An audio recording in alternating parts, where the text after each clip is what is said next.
Hi guys, this is Sir Jem in here, Tarot Reader. So tignan natin kung anong reading mo for today. Just a reminder, this is a general reading. So this may or may not resonate with you, so don't take it personally. This is just a guide. This is also a timeless reading, so kung mapanood mo ito sa ibang panahon at ibang pagkakataon, possible na nakatadhanang mapanood mo ang reading na ito. Maaaring yung mga advice and messages na mapupull out natin ay makatulong sa iyong sitwasyon. Also, please like, share, comment, and follow my page for more videos like this. Give me your energy. Ano ang reading mo for today? Give me your energy.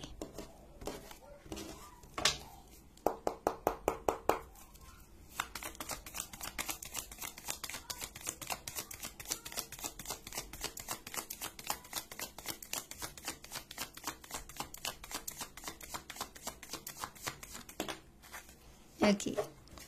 You have here the Five of Swords, an air sign.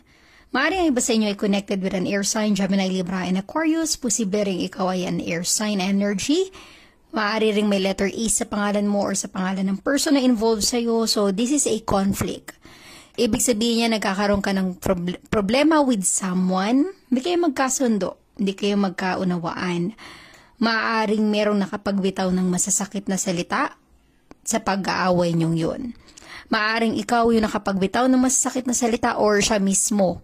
Meron siya nabitawang na masasakit na salita sa'yo. Pero nafe-feel ko dito guys, isa sa inyo nagbibigay ng silent treatment. Ibig sabihin nun, ayaw mo na siyang kausapin or maaaring ayaw kanyang kausapin dahil sa pagtatalo nyo. Okay, yung tipong ang isa sa inyo napaka-aggressive. Siya yung gusto niya siya yung laging tama. Okay? Hindi kayo magkasundo kasi hindi siya nagpapatalo. Something like that. Hindi marunong mag-compromise. Kaya lumalala yung problema. Usually sa away or sa gulo, sa hidwaan or sa hindi pagkakasundo, alam mo yung pataasan ng pride or ego. And nafe-feel ko sa energy na ito, Five of Swords, maaring you are connected with someone na napaka-pride or napaka-ego. Kung ikaw yon yung energy mo, di ba? At importante sa iyo yung tao, dapat marunong kang mag-compromise. Kasi the more na lagi kayo nagkakaroon ng conflict or problema, the more na mas lumalala yung alitan or away nyo, the more na nagkakaroon ng malaking gap sa relationship nyo. Kung ano man ang connection nyo sa isa't isa, kayo man ay magkasintahan in a relationship or magkapatid, magkamag-anak, magkapamilya, magkatrabaho.